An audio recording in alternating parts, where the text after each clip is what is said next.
For this adventure, we are doing something a little bit different. We are not exploring some natural phenomenon, but rather a place of absolute tragedy and death. For this is the site of a crashed Piper Comanche plane that flew into the side of this mountain.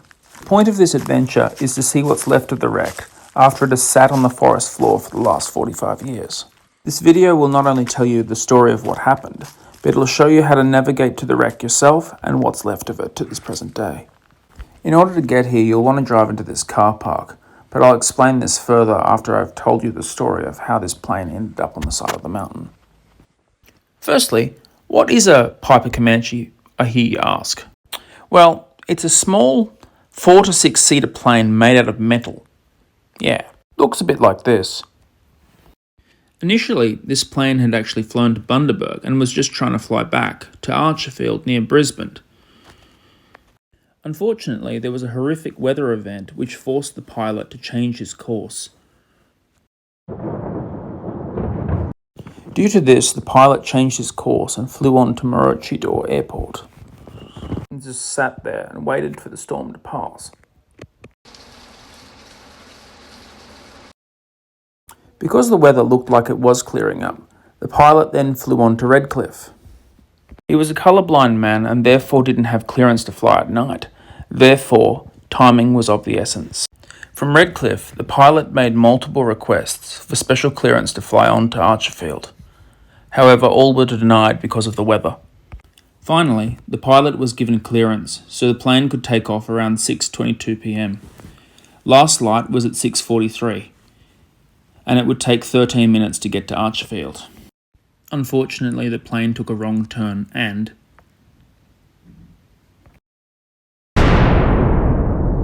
To get here, you need to drive to the car park I showed you in the beginning of the video. Then walk up here. I'll show you where. When hiking up this road, what you want to look for is a small cane of rocks. It's this one here. And this marks the trailhead to the Piper Comanche wreck. This is what you're looking for. And this is the track.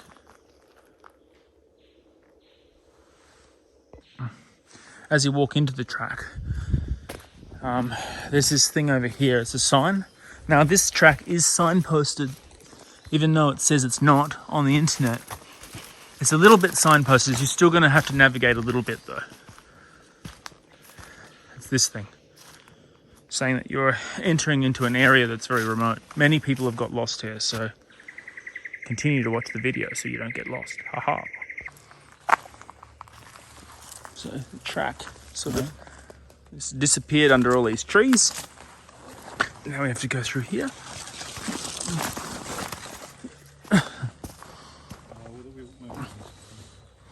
No, we're on the right track, Russell. Here we are. Found it. Looks like it's quite well worn track. It is. It's a very well worn track. Actually, I believe this used to be a logging trail long ago, and then it was repurposed for this. But when we get further down, we lose the track. Okay. So.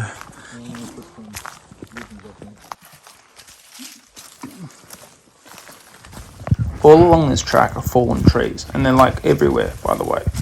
So you're going to be doing a lot of climbing, so I recommend having good shoes and really, really thick socks. Otherwise, you're just going to get blisters walking along this track.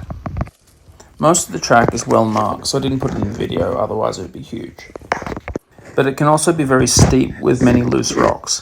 So I very much recommend boots that reinforce the heel so you don't snap your leg. Also, there's not much in the way of phone reception. So let people know where you're going and what time you plan to be back. And make sure you take a first aid kit.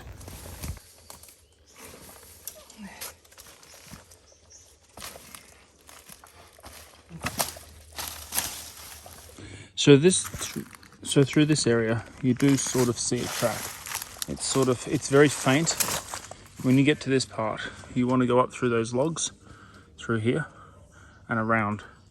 I'll show you how. So, the sign goes this way. So we want to walk along here. This is the area where it's hard to find the track.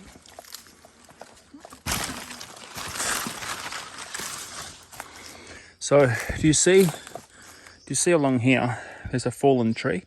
What we want to do is we want to move alongside of it this way. There's sort of like a half track here at the moment, but it gets a bit more difficult further on.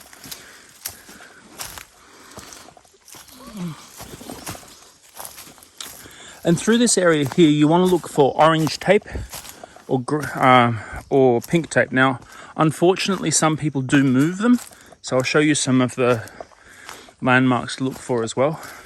So you want to walk through here, looking for this tree, and then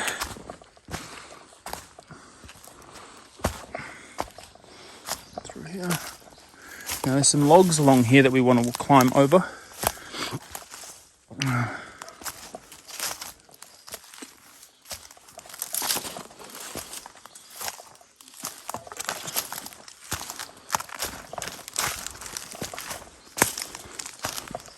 Up through here.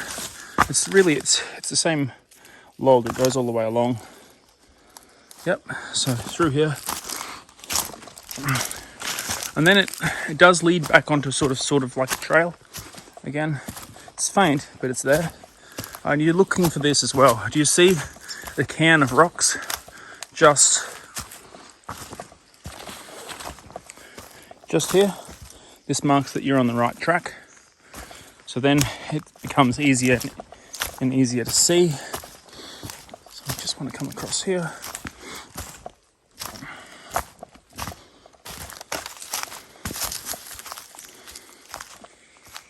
And then we want to turn more right. Turn this way. And here you are on the track again.